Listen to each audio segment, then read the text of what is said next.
Hey guys, this is Hamon and welcome back to Bytesize, the show where I review games that I've taken interest in. They don't have to be old, they have to be new, they just have to be something I'm interested in. And today we are looking at Inscryption. And a lot of you have already known what I'm about to talk about. A game that, despite the way it looks, is a lot deeper than it is. In different way than what I'm probably saying. In any case, as you can probably tell from the length of this video, it's a little bit longer than most videos, but please bear with me as I have to try and explain a lot of parts of it. Also, that there is a lot of spoilers in this video, so please bear that in mind. If you do not wish for the game to be ruined for you, I suggest leaving to either watch the video of get Let's Plays yourself, or getting the game / playing the game yourself, so you know what's going to happen. But in any case, the main story of the game is that you're playing as a person that has discovered a floppy disk, the game itself, and you are recording yourself playing the game, essentially.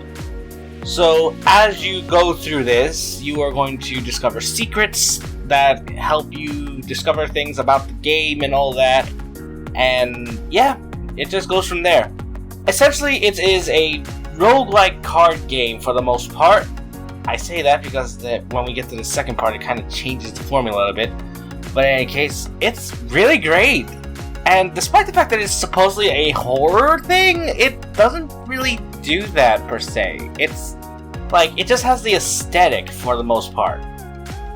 And that's where I'll get into the graphics, because it's like, in terms of the 3D aspect, it's very nice. The first part, you get into like this whole cabin in the woods / Saw type of thing, because you're trapped in a cabin with a guy that wants you to play a game in order to survive, that kind of thing. So it's very interesting.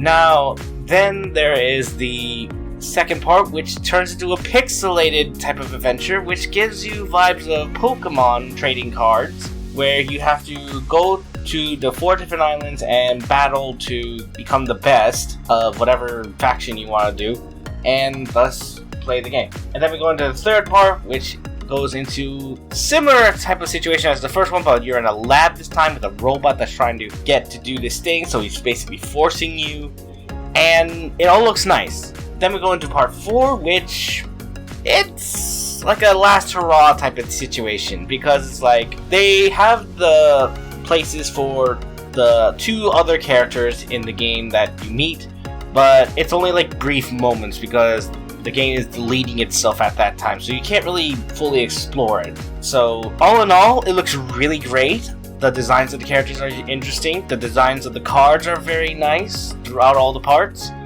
and it's a very nice little look. Now, the funny thing is that sometimes it can actually go into the gameplay in a sense, because as you're exploring the background, you can discover things that can enhance the gameplay for you, such as solving puzzles that are on like certain parts, ripping out your eye so that you can replace it with another thing that lets you see special little messages and all that. It's very interesting. And to really get into gameplay, it's a roguelike card game, essentially. You start off with a starter deck, travel along a path, which has decisions based on how you feel you want to go, and depending on those feelings, you can add a card to your deck, boost a card, remove a card, fuse cards. You can collect currency so that you can trade for better cards or duplicate cards, like I said. And each card has special abilities, of course, and those abilities can alter how the playout goes. As you progress, you reach bosses that you have to fight, and they all have their own little elements, and eventually you get to the final boss, and if you beat him, hooray, and that's really it, unless you get the secret that gets to the second part of the whole thing. Once you get to the second part of the whole thing, you essentially enter the Pokemon trading card game type of thing, where it's not really roguelike in the sense. It's more you go around, travel, you collect packs to open up cards and all that. There's still secrets to discover, but they don't really enhance anything. There's more like for future game type stuff.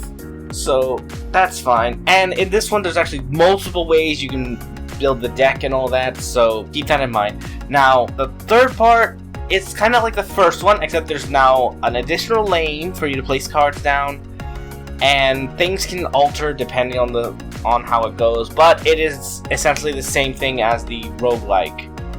Except there's also now a store, so you don't have to particularly go to a certain place or have to go down a certain path to get the things you need. And that's really about it, because after that, it's like you just go through these other things that we're going through, stuff based on what you found on the second part of the game, and that's really about it. Now, in terms of the secrets, depending on what you do, you can enhance the gameplay, like you can get an additional life, or get a more powerful card that comes out once you get to the boss. All kinds of things that can alter how the game goes. And with that said, I need to talk about Casey's mod. Casey's mod came out a couple months ago. It is essentially a mod that basically turned it into an actual roguelike card game. No story, no secrets, just the game. And it's really great. I actually been replaying it over and over again, trying to beat it every time. And it's been fun. Although frustrating at times, but that's how it is with a lot of card games like this. The fun thing is that there's also challenges you can do that can enhance the gameplay. So at one point you could do it that you only get like one item because you click on certain things. Or you click on a thing that makes it that all the battles are totem battles, which makes the gameplay aspect very much harder. Or you can make it that the boss battles have totems in. That kind of stuff. And it makes it very interesting. And with that said, I definitely would recommend getting the mod if you have the game already. But if you don't have the game, I definitely would recommend getting the game. And this is this is basically me saying, would I recommend it? So yeah, definitely get it.